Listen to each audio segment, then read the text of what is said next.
Hello friends, my name is Shivam from DevOps Schools and I will help you to enable your learning process in various technologies of DevOps, artificial intelligence, machine learning, big data and many more. This is our initiative to help you by sharing multiple tutorials and videos. And if you want any specific tutorials or any particular topic, then please do comment in the below comment section and I will help you with it. Also, please subscribe to our premium services on YouTube, which will give you access to more content and videos to enhance your knowledge about all these topics. Also, if you want me to help you with regards to the online trainings and classroom sessions by our qualified trainers, then please do write me at contact@devopsschool.com. Thank you. I tried to sign up actually. Shows as invalid username and password. So, do I need to register it or? Yeah, register it. How it should Yeah, that's what I have clicked on sign up and I have given my mail address and password, but it shows as invalid username and password. Invalid. Huh? While registering. Yes. While registering. Yeah.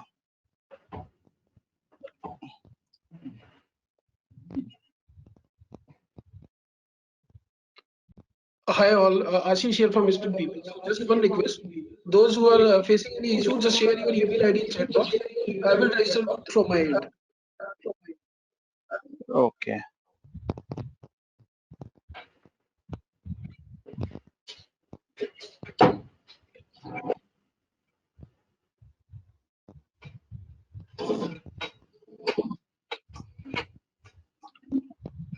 I have shared my email ID in the chat box. Yes, Ashok, I got it. Just a minute. Yeah, okay.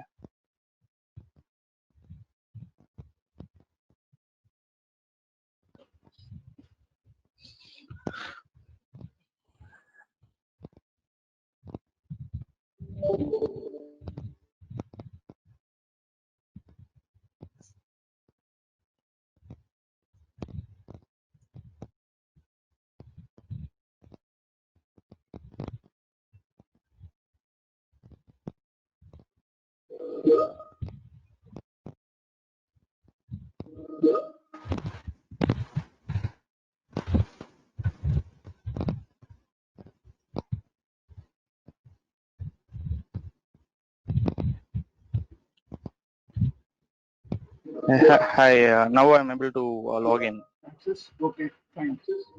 Yeah. I just joined. Did I miss anything? You will see one link from Ashish. Just try to register yourself on L&T Cloud. I didn't get you. Come again. Now, in the chat window, there is a link sent by Ashish from Spring People. Are you able to see that link?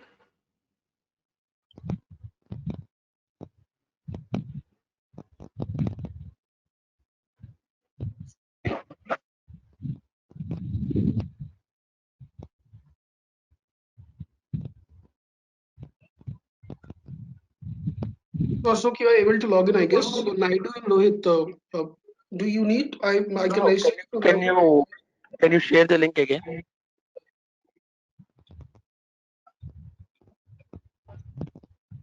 I'm able to log in actually. Okay.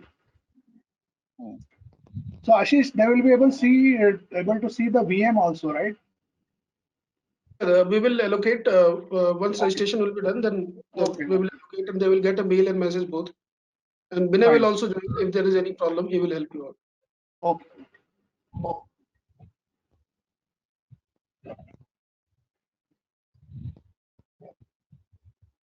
Like I opened that link. Should I need to fill that? Yeah.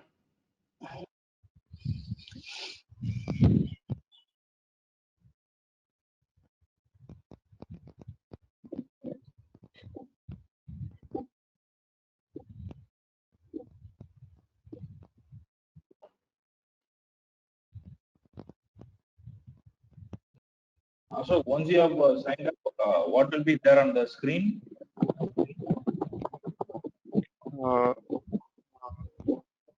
it shows session 1, session 2, and session 3, and half of the white page is screen, blank right? actually. Your portal login. So Yeah. okay, so we'll be Okay. assigning some VMs to you that will appear. So first you register, and then other things will start coming in.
I can see 17 people have registered. Ankita, I guess you got the credentials, right? You have registered.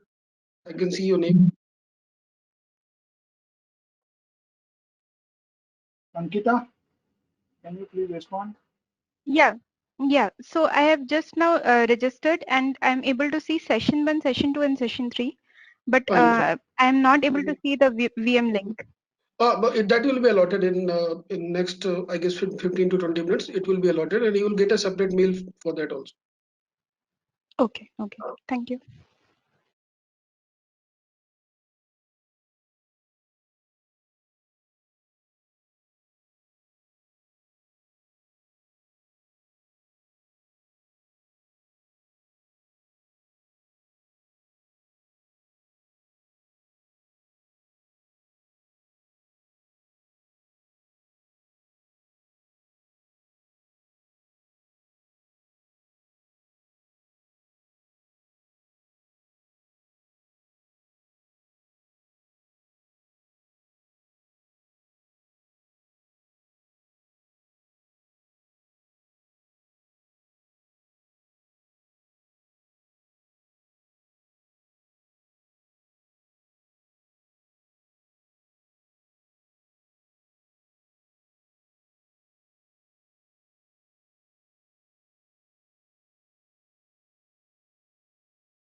Fine. So I think that the process will take some time. I think once you are registered, you will also get a link for the VM. So meanwhile, I will just cover some things. So let me just go back and show you the sign in. Fine. So once you log in into the AWS console, what you see is the set of services. Now, if you look here, there are number of services which are available, and they are divided into different categories. Okay, so under compute you have so many services. Under storage, there are a few services which will give you the facility to store objects, then facility to store archives, etc. And those are storage related services. So we'll be doing a deep dive into some of these services uh, in storage as well as in EC2 in compute. Then there is a database. There are certain services which will cover relational databases as well as NoSQL databases. Then there are certain services related to migration and transfer. So if you are in the process of migrating some of the applications from your data center, this will so there are certain services related to that. Then you have networking and content delivery. So out of this, we'll be going into more details into VPC, virtual private cloud, with the help of which you can set up your own isolated environment within AWS. We'll be also dealing with Route 53, which is a DNS service, how to set it up, etc. Then there are certain developer tools. So these are purely related to developers, with the help of which they can commit their code, they can do build their code as well as they can deploy the code. So those are the services related to that. Then you have robotics. So this is another service called RoboMaker. Then there are certain services under customer enablement, blockchain, satellite, quantum. Quantum technologies is basically the quantum technology, what AWS has similar to Google. Then you have management and governance. There are so many services here. Media services. This relates to converting certain video formats to another format. Then machine learning. You have certain services here. Analytics, security, mobile applications. If you are iOS or Android developer, there are certain tools here. Then AR and VR. So virtual reality platform. Then application integration, etc. So if you go through, there are a lot of services which are available in AWS platform. So in this, so there are certain fundamental services just like EC2, the RDS, then S3, VPC, etc. Once you have the understanding of these services in detail, then you can, according to your domain, can shift to any other service and develop your knowledge in that particular service, right? So so that is the focus of this course basically, and then so which will give you the foundation of all these basic services. Coming to this console, now we have seen all these services. On the right side here, when I click this drop down, now you will see certain regions. So there are 4 regions in USA. East, there is North Virginia. North Virginia is also called the standard region because large infrastructure investment has been done by Amazon in this particular region. Then followed by Ohio, then US West, Oregon, etc. In Africa, this is a new region that has come up, that is in Cape Town. Then you have in Asia, there are certain regions. In India, we have one region, that is Mumbai. Canada, then Europe, etc. Middle East. Okay, so there are so when you are user of AWS, so there is no restriction to go to any one of these regions and create your servers there. Okay. Now here, if you see US East, North Virginia, it is followed by this name, US East 1. So US East 1 is the technical name of this region. So when we will deal with certain services and we want to specify a region, will not be specifying North Virginia. What we will be specifying will be US-East-1. So that is how the technical names are used internally. Okay. So yeah, so there are so many regions. You can choose any one of these regions depending upon your convenience and government rules. Suppose I am setting up certain things and data should not go outside my country, then or possibly say India, then I can choose this Mumbai region. Okay, so these are the facilities given to you. Now under a region, there are basically what are called as availability zones, and how the availability zones will look like. I will just draw a diagram here. So suppose this is my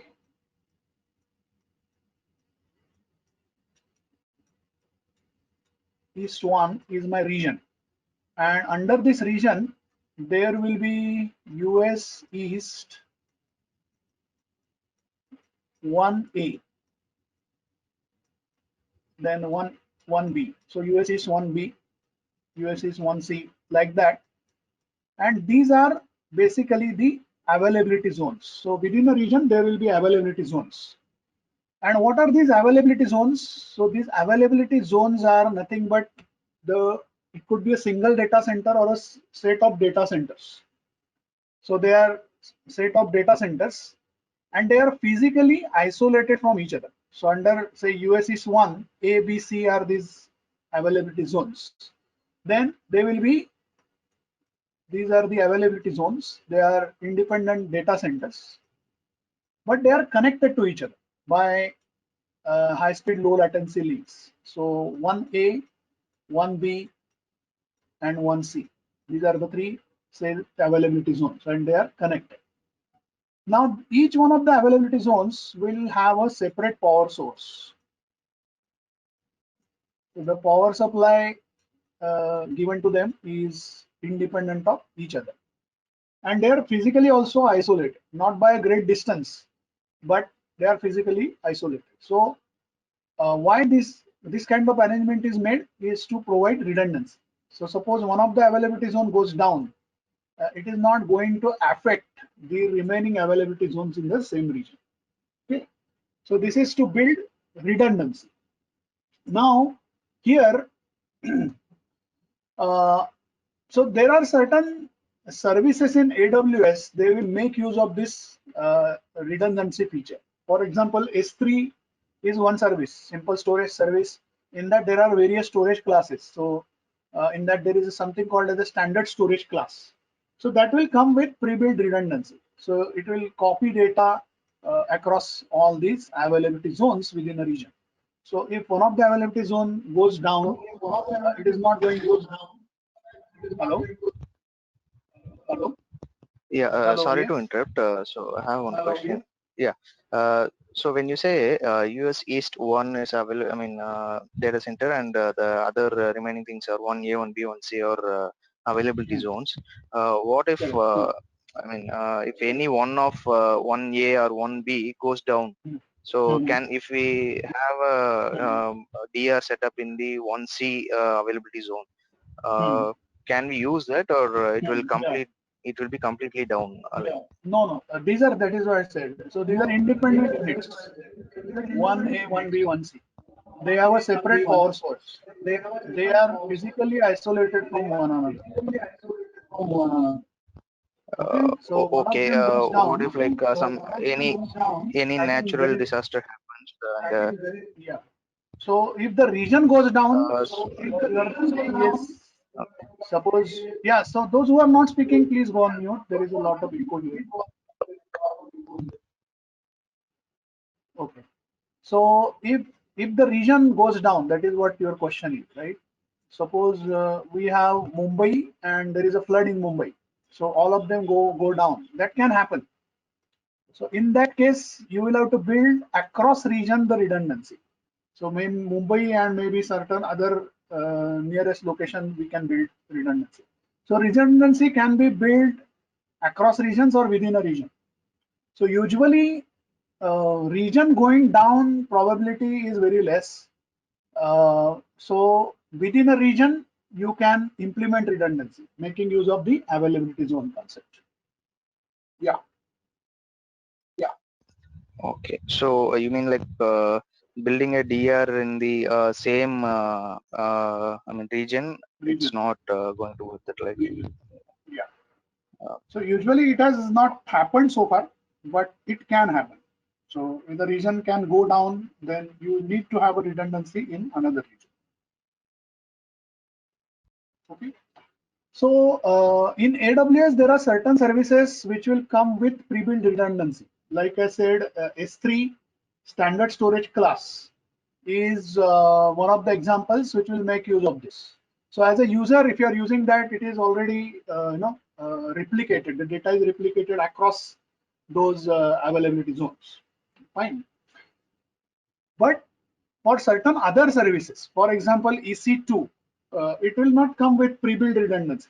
So if you want to build it, you will have to build it yourself, making use of this availability zone concepts. So I can put one server here in 1A, one server here, and then I need to copy data. That is some mechanism I need to find out to copy data between the two. And if then this 1A goes down, the secondary server will serve the traffic. Okay, so that is the kind of arrangement you can make use of. Okay, fine. Okay, let me go back to the console. Now here, so these are the different regions.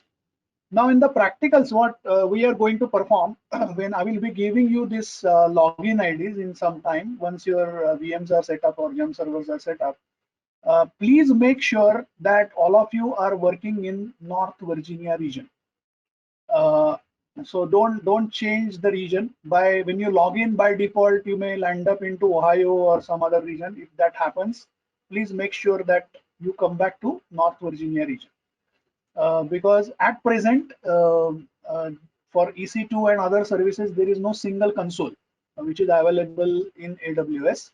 So it is region-wise console. So it will become very difficult to track the resources across region. So my request to you is, whenever you do the practicals, you need to be in North Virginia region, unless I tell you specifically to go to another region. Okay. Fine. So that is. And one more question. So is it? I mean, any of the feature is not available in any of. I mean, it's different from each region, right? So anything is restricted in any other region? Yeah, so that is a good question. So see, what happens is usually it is not necessary that all the services will be available in all the regions. So again, it depends upon AWS how they release those services. So usually the first services, when it gets released, it will be released in North Virginia region, and eventually it will be released to other regions. Now, there could be some services which are not available in some region at all. For example, I don't know, sometime back, there is a service called AWS Chime, which was not available in Mumbai. Okay, so but it was available in US and Europe regions. So that can happen. Okay? So it's not that every So service you mean will appear in every. okay? North Virginia will be the pilot zone for AWS, right? Correct. Correct. Because they have the maximum setup that is available there.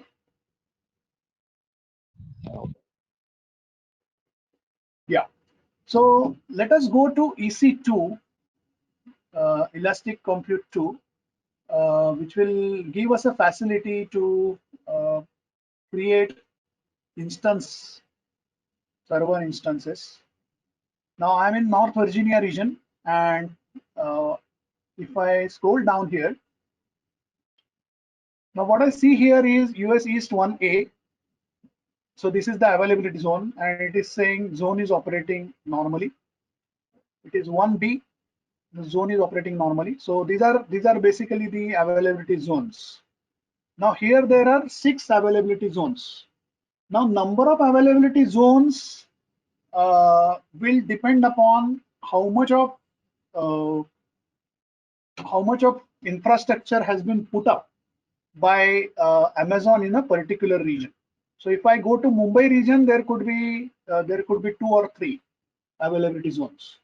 So it depends. The North Virginia region has got maximum availability zones, but there will be minimum 2 for taking care of the redundancy. So there will be minimum 2. in all regions. Okay. So these are all working properly here. Now let me go back to the instances.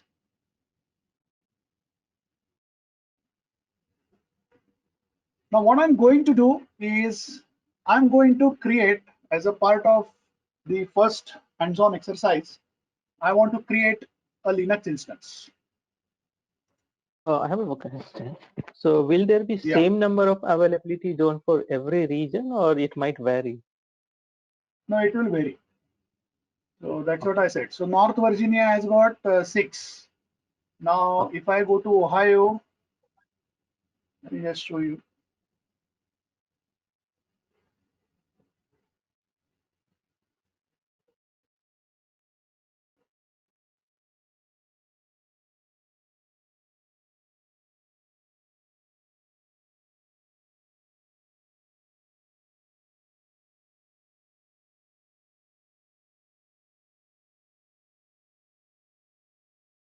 If I scroll down,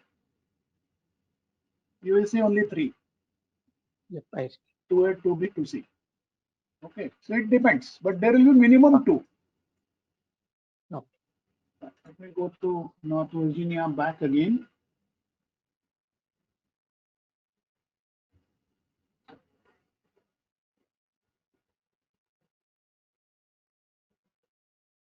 Okay, so let me launch an instance.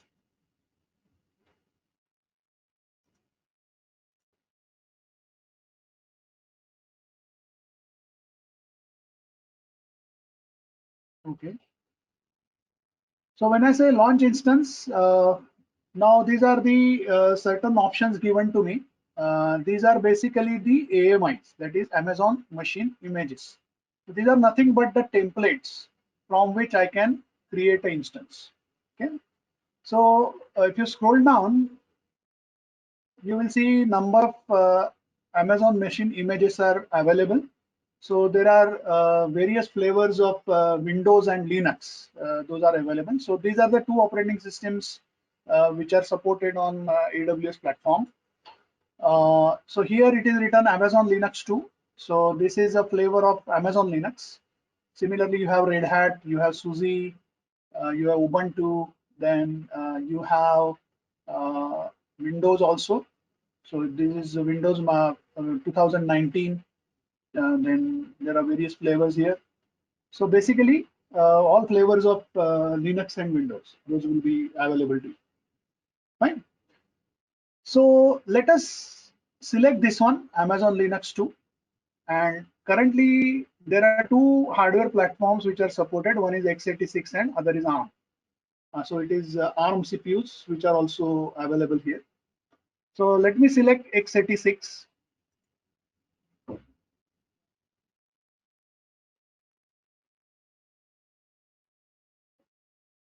Okay.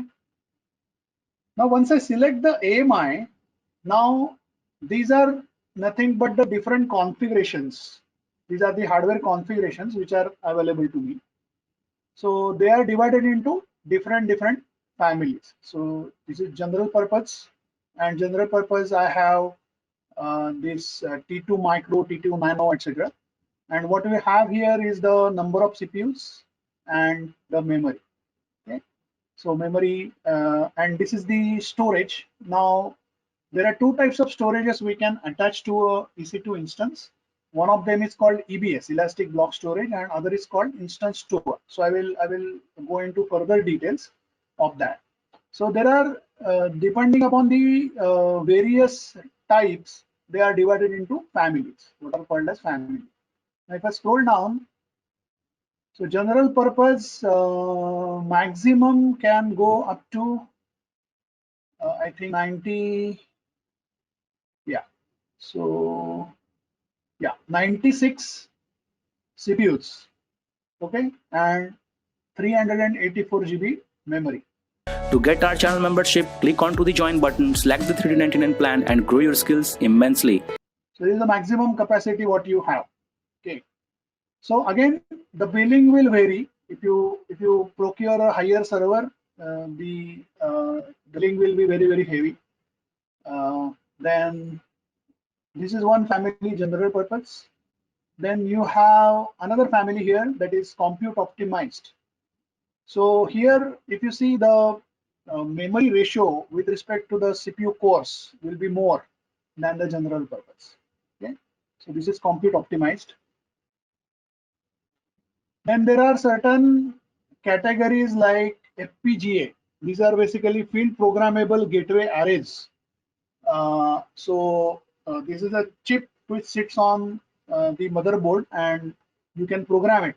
So there are certain applications which will need certain performance at a hardware level. So for those applications, you can use FPGA. There is another type called GPU. So this is basically graphics processing unit. These are usually the chips manufactured by NVIDIA, which will work as a co-processor along with the main CPU. And these are basically used for 3D graphics, high performance computing kind of applications. So that will be used there. And so there are then machine learning ASIC instances. So if you have a specific application on machine learning, and there are certain application specific chips, those are there on the motherboard, which will give you certain facilities. So those are the different types which are available. Okay. Then memory optimized. Suppose you are running an in-memory database like SAP HANA, then you can go ahead with memory optimized. Storage optimized. Suppose you are running a relational database server, you need a great performance on the storage side, you can go ahead with storage optimized. Okay, so these are different configurations which are available, and they are divided into families. Now these are the only configurations which are available. Can they be customized? You cannot do that. So you'll have to select from one of these. Okay.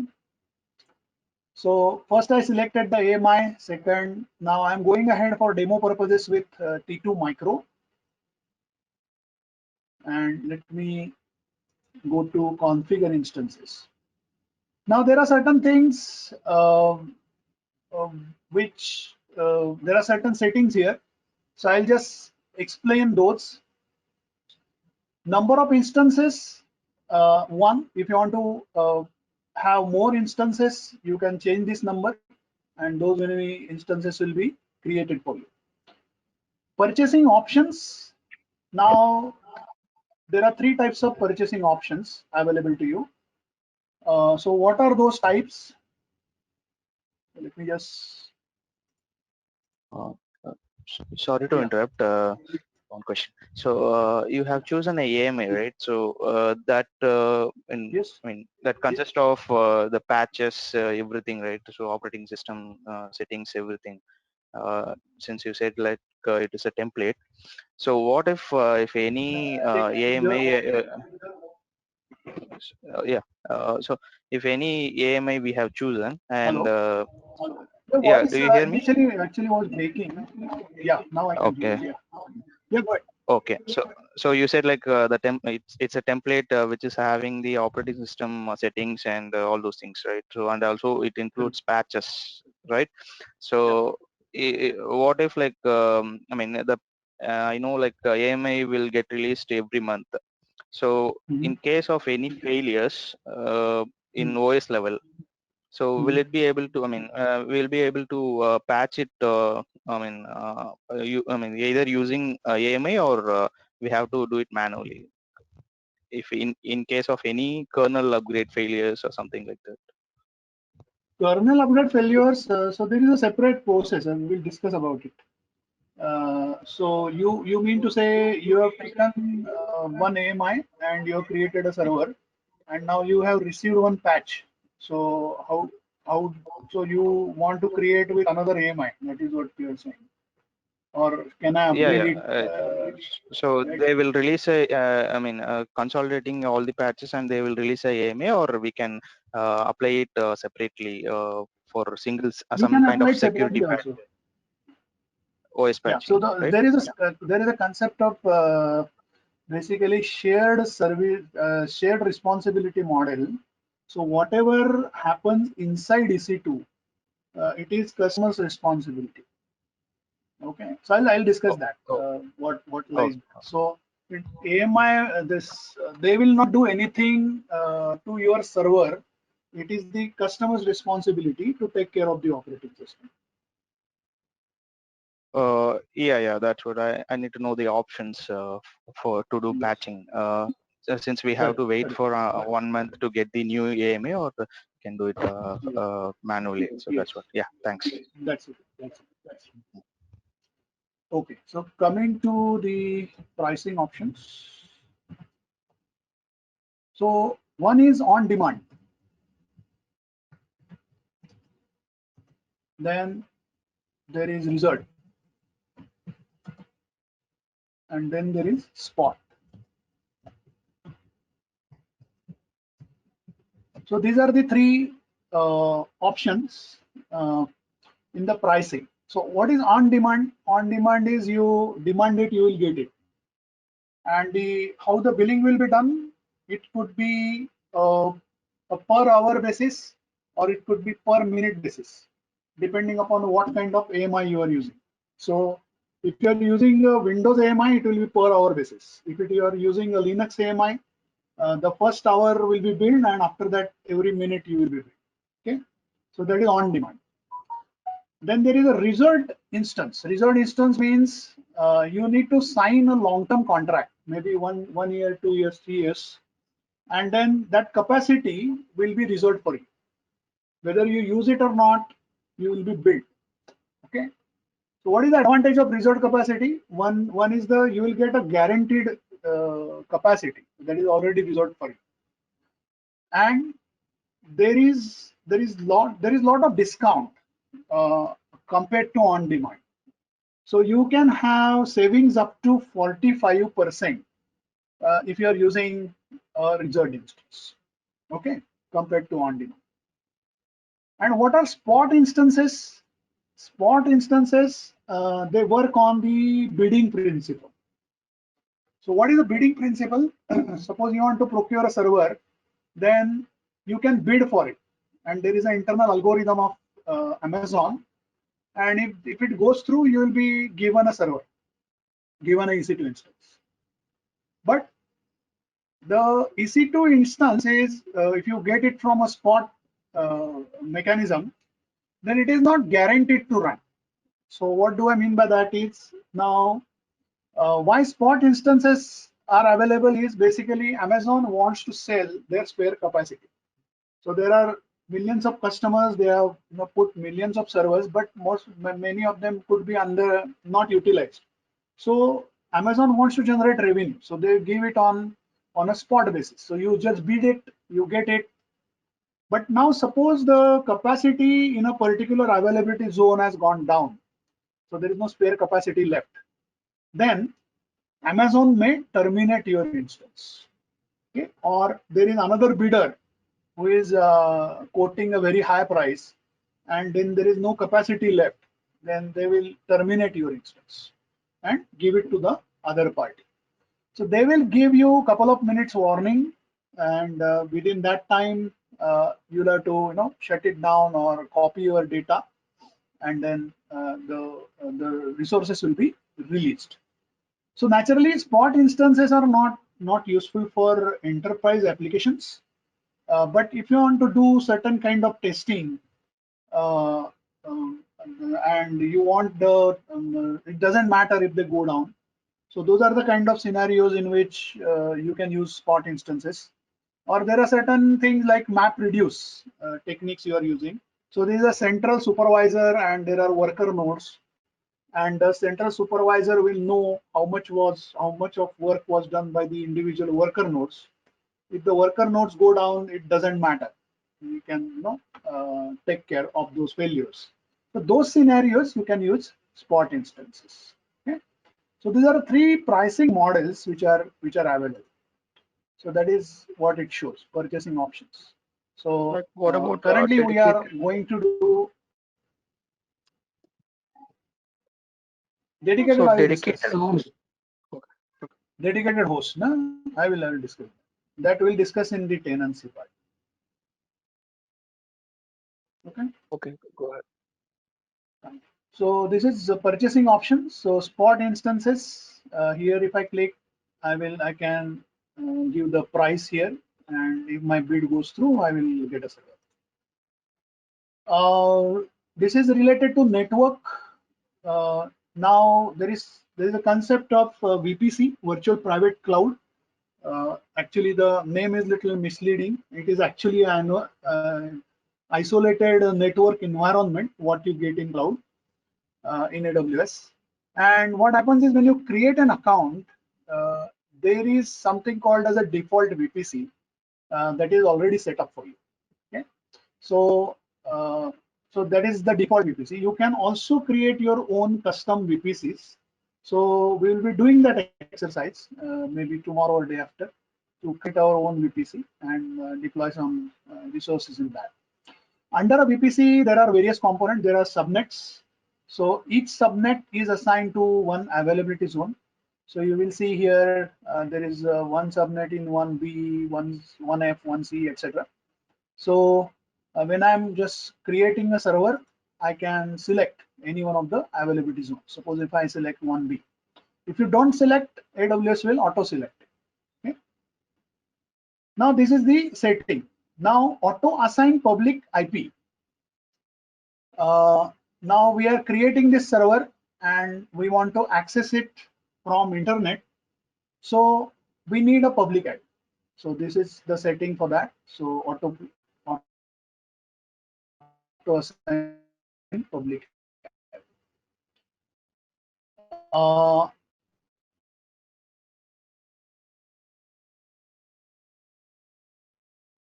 Placement groups and capacity reservations. We will some time when we have covered the other. This is basically, there is a concept called as a role in IAM, identity and access management. You can give certain permissions to a role, and that role can be assigned to a EC2 instance or any other AWS resource. So we'll talk about it when we cover IAM. This is shutdown behavior. So what happens is, suppose I create a Linux server and it starts running. Now from the console, I just can right click it and I can stop it. Okay, so there are three stages in which. So first is, let us understand the stages. So first is running stage. So it means that the server is running and all services are up and running. Another one is stop state. Stopped.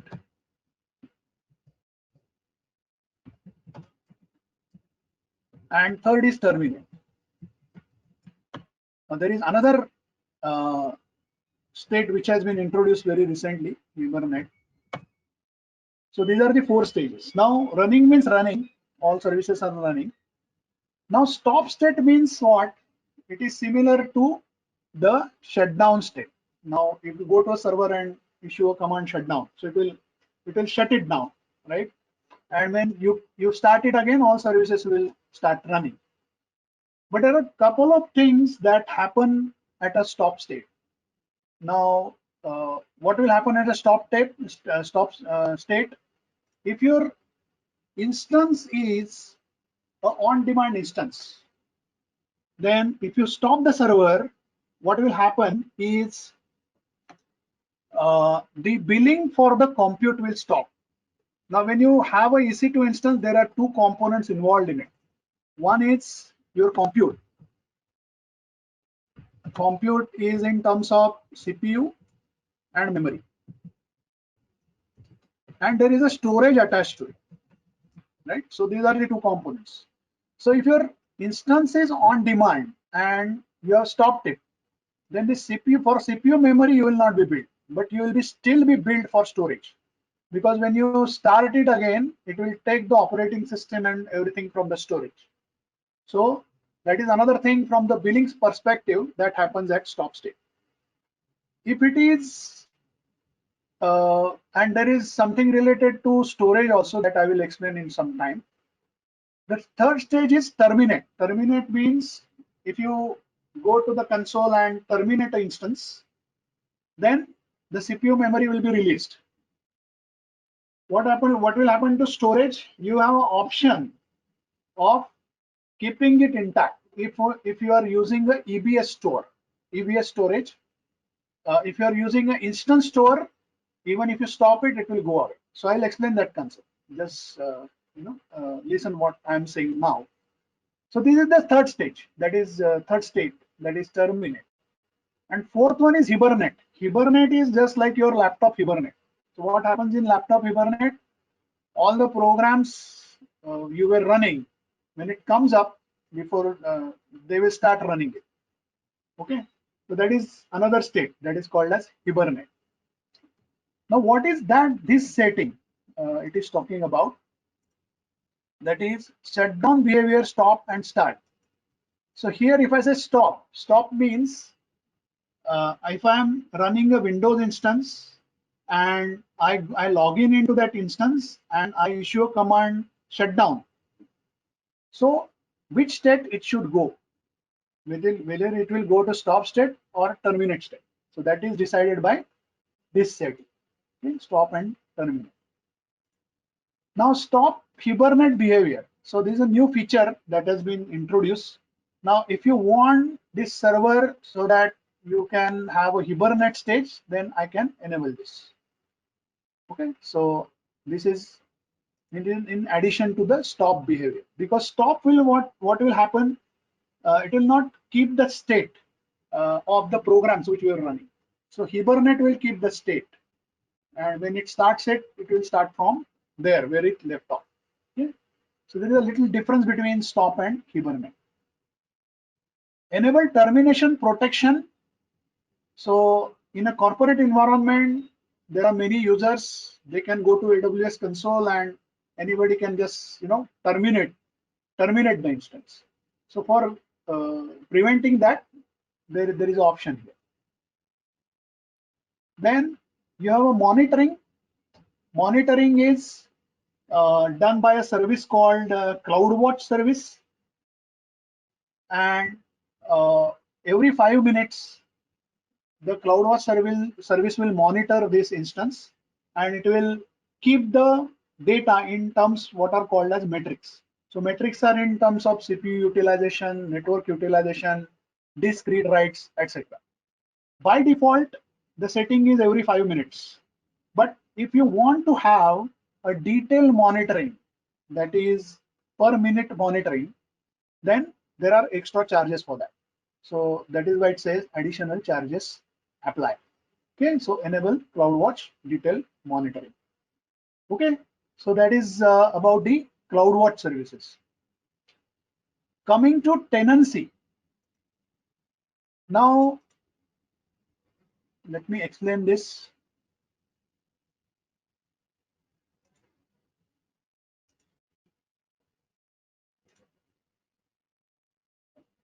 So now let us consider a scenario that I'm Srikant. I logged in and logged in into AWS console, and now I'm creating one VM, one EC2 instance, right? And that is I'm using US East 1. That is this North Virginia region. Now, what is actually happening in the background? So what is happening in the background is something like this. So you have a hardware and you have a hypervisor here. So in the morning session, we have seen this is Zen. And then now I'm creating one virtual machine here. That is my EC2. Okay. I'm doing this in a region and in a particular availability zone, say US East, whatever, I don't remember. I'll just take the example as 1B. Okay, this I'm doing here. So this is happening in the background. Now, there is another user, say John. He logs in into AWS. He goes to US East, same region and same availability zone. And he is trying to create a Windows EC2 instance. Now, what is shared tenancy? Shared tenancy is the same hardware can be used by multiple customers of AWS. So it is very likely that his EC2 instance gets created here on the same hardware. So this is nothing but shared tenancy. Now, what is AWS responsibility here? At a hypervisor layer, they guarantee you that your VM and his VM, these are totally two different environments. So his memory I cannot see and vice versa. So they are completely separate environments at a hypervisor layer. That is a guarantee given to you by AWS. Now this is called shared tenancy. Now some of the, maybe there is a company like Fidelity, you deal with a lot of finance stuff, and you don't want that your hardware to be shared with another client. So for that, you have two options. So one is dedicated instance and dedicated host.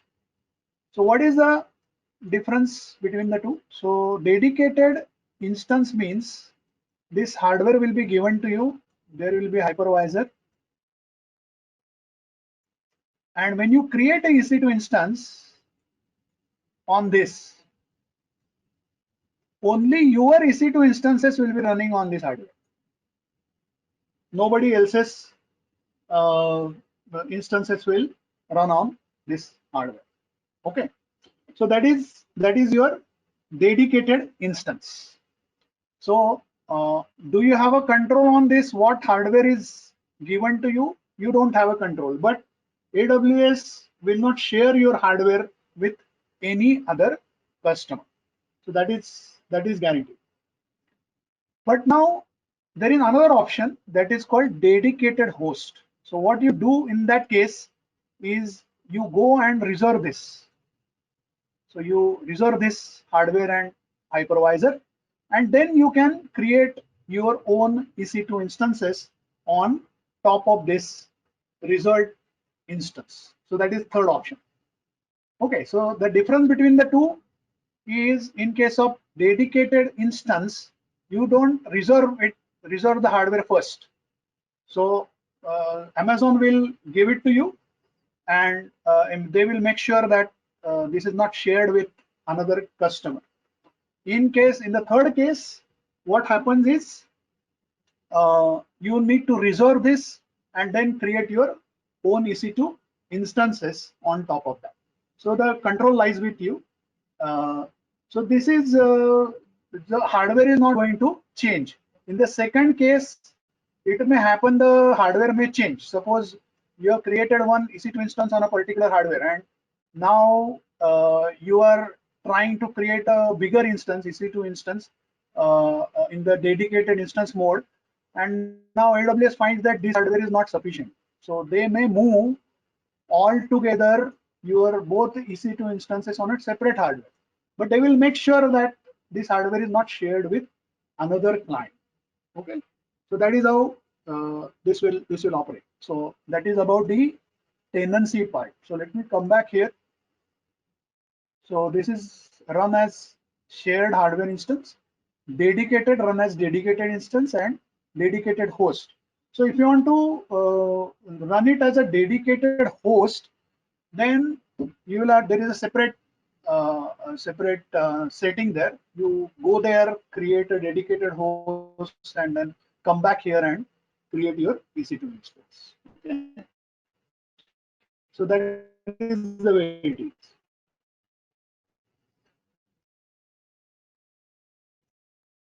Okay. Any questions on this?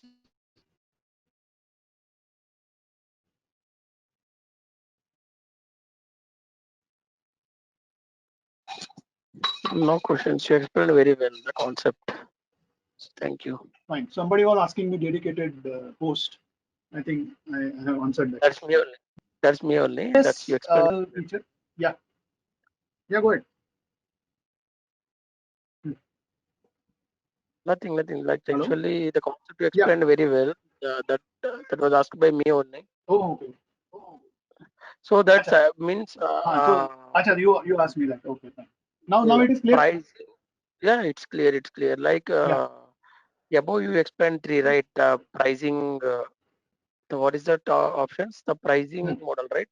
Pricing options is different, Which one? and these pricing These options. pricing models are these three I explained. Yeah. Purchasing. Yeah. That's different than this dedicated, That right? is different. Yes. Okay. That is different. Yeah. Yeah. Okay, I thought it also comes under the pricing option only, so that's why I No. This raised is that. related to tenancy. Yeah. Tenancy. Okay, How sure. you Thank you. you can hide. Yeah. Okay. So T2, T3 unlimited I will explain in some time.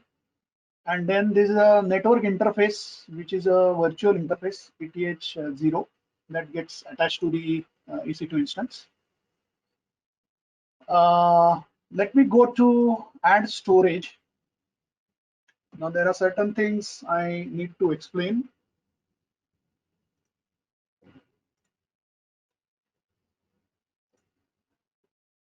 So what we are doing here is we are creating a EC2 instance, which is basically a virtual machine, and we are attaching one storage. Now the storage, what type of storages we can attach to a EC2 instance is EBS storage, which is elastic block storage, which is a type of storage called as NAS. NAS means network attached storage, which is a block storage. And then we have an instance store type of storage. That is also called instance store type of storage, or it is also called ephemeral storage. Okay, ephemeral storage. So what is the difference between the two? Both are block storages. EBS is a network attached storage, and instance store is basically, you can compare it as a DAS storage. What is DAS? Directly attached storage. Okay. Now these are the only two types of storages you can attach to a EC2 instance. Now behavior wise, there is a little difference between the two. Both are block storages, but behavior wise, there is a little difference. Now when I attach an instance store type of storage to EC2 instance, and if I stop the server, then the data on my instance store or ephemeral type of storage is lost. Okay, so storage will be intact, but the contents will be lost. Okay, which is not the case with EBS storage, elastic block storage. Elastic block storage, even if I stop the server and start it again, it will come up with the data, whatever I have stored previously. Okay, so that is one difference. So you need to keep this in mind. When you stop it, the instance storage, the instance store, the data will be deleted for you, which is not the case with the EBS one. One second.